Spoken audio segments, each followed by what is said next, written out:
Well, hello there, motherfuckers, and it seems like the WrestleMania card has just about shaped up. We're almost there to Mania. We're less than 3 weeks away, so no surprise that the card is already starting to take shape. We've got a lot of confirmed matches. Here are the officially confirmed matches that we have so far. The Usos versus the Dudley Boys. Knew that this was going to happen. It was confirmed on Facebook when Raw went off the air by Renee Young. Um, this does not feel very Mania-ish. I understand what they're trying to go for here. The Dudleys, they kind of took a break last week from, their heel turn. Big fucking mistake. They need to keep momentum going. If they're clearly the greatest team of all time, like they're claiming to be, then they should be a way, way bigger issue. I still think that they should have been like bodyguards for Brock Lesnar. Not that he needs bodyguards, but it would have been a cool entourage. I was having like fantasies of Brock Lesnar tagging with the Dudleys like on Raw, like as a one-off thing. Imagine at Roadblock. Wouldn't that have been awesome if you could have seen Brock Lesnar and I don't know, Brock Lesnar and the Dudleys versus the Usos and maybe somebody else in there. Wouldn't that be cool if they could get like another opponent like that was like, what if they did the Usos and Dean Ambrose versus Brock? Would that be awesome? I mean, that would be a pretty good fucking match if you ask me. That would have been the perfect way to build up for Roadblock. And, I'm kind of just thinking about that right now here in this video. I did already have the idea for that tag match, so that would have been pretty cool to see. But, lo and behold, we're not going to get it. But it would have been great. The Andre the Giant Memorial Battle Royal. Still trying to think who's going to win this one. Not really too sure. It's kind of like picking out some people in my head, maybe, but you know, I don't know. I don't want to just throw out. Well, maybe I should just throw out a random person. We always think it's going to be some random guy from NXT, but I don't think so. A returning star, perhaps. I don't really fucking know yet. I'm going to have to get back to that when I'm kind of just doing a reaction to this. I haven't even really thought about the Andre the Giant Memorial Battle Royal. I kind of even forgot it was going to happen. They didn't even mention it on Raw. The triple threat match for the WWE Divas title. Sasha Banks, Becky Lynch, and Charlotte. This match, I think that Charlotte's going to win. I think they kind of want to drag out Charlotte and Sasha Banks for, maybe they'll do that at Extreme Rules, but I don't really see her winning that here. This is not really a predictions video, but I'm just saying how it's going to span out. This match could be good if they just let them go NXT style for one match. That would be much preferred. Dean Ambrose versus Brock Lesnar in the no holds barred street fight. What is the difference between a no holds barred street fight and just a plain old street fight? I think that this would have felt way more Mania if it was Brock versus Wyatt. It would just be a really interesting mix. People were saying that Wyatt didn't seem like a very good opponent for Brock. I disagree. Especially, it was interesting how they had the Wyatts eliminate Brock. Now they said that they're going to wait all the way till after Mania. This is just absolutely crazy. You would never see this years ago. They do all this. Before the Rumble, you have the Wyatts beating up Brock Lesnar. They stand tall at the end of the show. Remember that? No follow up until the Rumble.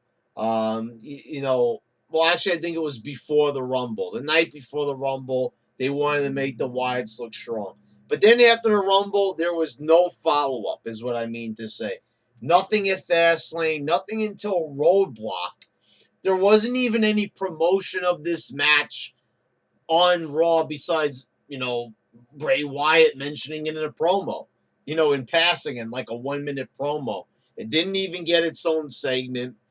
They didn't even really make a big deal out of such a big match that was once being considered for Mania. It was, not until a little while ago that they decided to go with Dean Ambrose and Brock Lesnar. So, but now they're going to wait until after Mania, I'm reading, until they're going to capitalize on this match. That doesn't make any sense. I find myself saying that quite a fucking bit lately because nothing does make sense. The way how they go about things, it really doesn't. You can't piece this together and say, oh, wow, you know what? I really see where they're going with this. I like it. No, can't say that at all. It doesn't make any sense. I don't like where they're going with any of this. I mean, really, where do they think that they could just pause a storyline? This ain't a fucking video game. There ain't no fucking pause button in real life. You can't just pause a storyline. It doesn't work that way, motherfucker. Anyway, this match, it could be good, but it's just, I can't help but repeat what my dad said about Dean Ambrose so many months ago. Dean Ambrose just looks like a normal guy. And I can't disagree with that. Even though I like Ambrose, I think the guy does the best job he could possibly do under the given circumstances. And, because creative is really bad, I think he does an okay job. And he's good in the ring. But the guy, they try to give him the look with the hair all messed up and everything, like he's crazy, he's unkempt. I get it. I get where they're trying to go with it. It's like I'm not going to be like, oh, I don't understand. I see that they do try to make him crazy, but the tank top and the jeans, it just, you know, if they gave him some type of character to go with it, I wouldn't mind his appearance so much. I'm not saying that they give him some crazy fucking colorful Brodus Clay outfit. I'm not saying the guy needs to look like the motherfucking Funkasaurus, the Ambrosasaurus or some crazy ass shit. But I'm just saying, it's not helping that they don't give him a lot of personality to go along with this lunatic fringe character. Shane McMahon versus The Undertaker in a Hell in a Cell.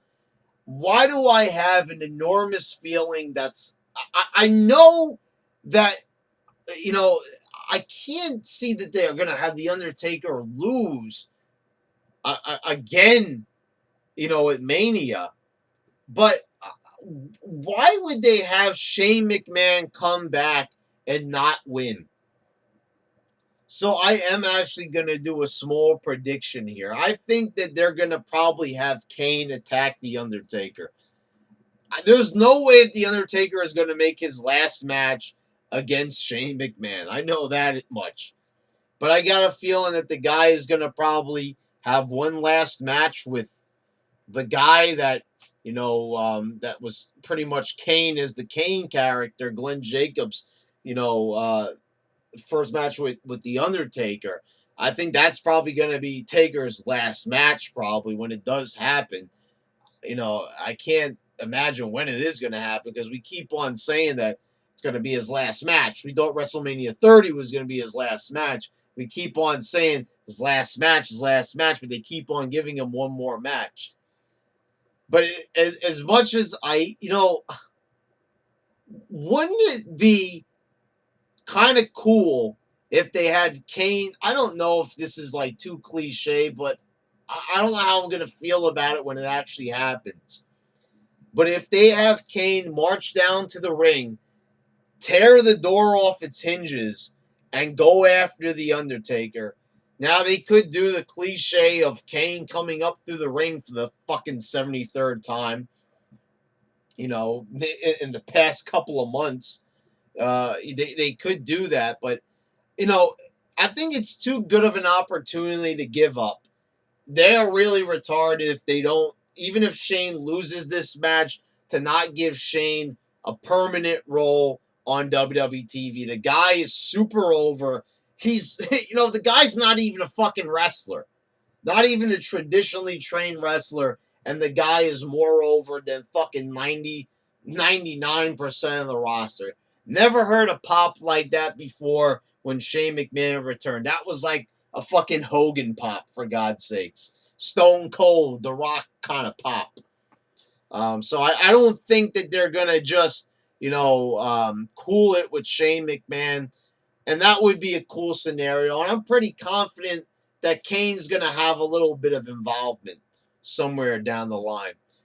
Roman Reigns versus Triple H for the World Heavyweight title. This is like even more outrageous than last year. I mean, because now it's not just Brock as a heel.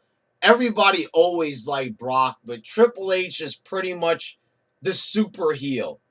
And the fact that everyone is cheering the super fucking heel, they're cheering Triple H. I don't remember the last time Triple H got so many cheers when he was beating up Roman Reigns. The guy that has bored us with fucking authority bullshit promos for like 3 years now. And now people are cheering him just simply because he is beating up the top babyface, no less. The guy that, we're supposed to get behind. What is it with Vince McMahon and WWE? I understand that, you got to make the tough decisions. You can't always go by what people are saying on the internet. I get this. But if everybody in the crowd is booing Roman Reigns and you still push him ahead as the top babyface, just like with John Cena, it's pretty motherfucking ridiculous to say the fucking least. This is like if everybody booed Superman. Like, imagine like a fucking Superman movie where everybody is just booing Superman through the whole thing. They're calling him an asshole. They're fucking throwing garbage at him. It's like, how are we supposed to accept Superman as a hero? Or, it's like completely ridiculous. We're not, it's not like this guy's an anti-hero. He's controversial. No, he's playing a straightforward babyface character, sympathetic. They're giving him this underdog character, but he is like a big dude. So he's not the biggest, but he's not a small guy. So the Daniel Bryan storyline does not work for him. And it really doesn't. They tried to make him, Stone Cold Steve Austin, which was a huge fucking mistake, and it's not going to work. Roman Reigns will definitely be winning the title. There is no fucking money in the bank. Triple H winning makes no fucking sense. Triple H even having the title right now is just melting my fucking brain at the moment. But why did I know somewhere in the back of my mind that he would one day win it again? And he sure as hell did. Here's some unconfirmed matches. And I noticed that they left two off the list. Kalisto and Ryback for the U.S. title. I got a funny feeling that they might make this a pre-show match, but who the fuck knows? Any of these matches could be demoted to the pre-show. Maybe even the other one I'm going to say next. I already talked about it during my Raw review, but if you guys want me to talk about a little bit more, Ryback and Kalisto, this is like classic Rey Mysterio versus a bigger opponent. It's ridiculous. A guy like Ryback should just destroy Kalisto. It's not even like you could understand that maybe the Big Show was so slow that he couldn't grab Rey Mysterio, but Ryback is an agile big man, so it should be very easy. And considering that Ryback also does high flying moves as well now, it should be like a no contest, but I don't know. if they're really going to commit to Ryback, I guess they're gonna have to give him the U.S. title in this match. But the thing is, they tried to recommit to Ryback with the IC title. Now they're gonna recommit to Ryback with the U.S. title. See, this is another reason why they got to just combine those two motherfuckers together. It's enough already, and it's bad enough that the fucking that these titles just fucking they're meaningless. They're not even being defended half the time. This U.S. title, I mean, just being on Kalisto, it feels so meaningless. You could say that John Cena having the U.S. title, it was starting to mean something. As much as we don't like Cena, and he was burying people. He was defending the title in almost every single Raw, and it was out there. It was being showcased, and a lot of those matches were actually good quality. But he was beating a lot of people that he had already beaten, by the way. So it was kind of like a 50-50 kind of thing. New Day versus the League of Nations. Which member of the League of Nations? I don't know. This is pretty obvious this is going to happen. Especially, it's not going to be a pre-show match probably because it was pretty prominently featured. It was the opening match on Raw. It was a prolonged beatdown. This match is just, it has disaster written all over. This is not a good Mania match at all. It's a match that really wasn't getting a good response on Roadblock or Raw, so I would not say that this is good. This has got to be one of the worst fucking stables, meaning the League of Nations. And New Day is not a bad team, but their character needs to be refreshed and rebooted. The fucking dildos on the head and, the nonsense with the bootios. They got to fucking stop that shit already because it's getting a little bit too over the top, and it's getting to the point where I really can't stand them anymore. I mean, it's really the shit's starting to fucking give me a fucking migraine listening to them talk half the time. Bootios! Guys, it's got a t-shirt inside. Fuck off! Anyway, I want to talk about the matches that are not here. They're not being advertised. Um, Sami Zayn and Kevin Owens. This match is pretty obviously going to happen. It's going to be for the Intercontinental title. I don't think that they're going to give the title to Sami Zayn right away. And if they do, it's not a good idea. It's not his time to win it yet. They've done a very poor job of introducing Zayn to the audience. They just fucking threw him out there on Raw with, no heads up. As I said, back in the day, I was all for surprise appearances, but now things are, there's nobody that big anymore besides Shane McMahon that could do a surprise appearance and get the kind of reaction that they need to be truly over. They can't just take a guy from NXT from a show that barely anybody watches and expect people to process this and really appreciate it for, how they're thinking. I know what they think. They just don't know what everybody else thinks. They're thinking, oh, we're going to give somebody an internet darling, a fan favorite, that he's a good wrestler and everything. Sami Zayn seems like a great guy and all that shit, but that's kind of meaningless when, I think they're getting a little bit ahead of themselves with the indie guys. They think that just because Daniel Bryan got so over with the crowd that they could start throwing guys out there like crazy and we're just going to accept them, all these former ROH guys, when the fact of the matter is this. I mean, this might be my little fucking opinion here. I don't give a shit. I'm not trying to ever claim that I was impartial or anything like that. But Daniel Bryan was a special case. Daniel Bryan just was likable. He just kind of had a presence about him, something about him. We knew about him outside of wrestling and the things that he did, and he's just a truly exceptional talent. I mean, you have a lot of assholes that like to try to pass him off as a guy that just used to kick and say yes all the time. which, those people were just assholes, but you couldn't deny Daniel Bryan's popularity.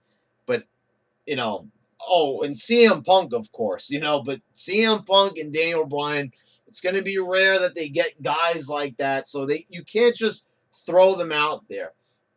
And if you remember, even CM Punk and Daniel Bryan, they had a little bit of build up before they actually put them out there on the main stage.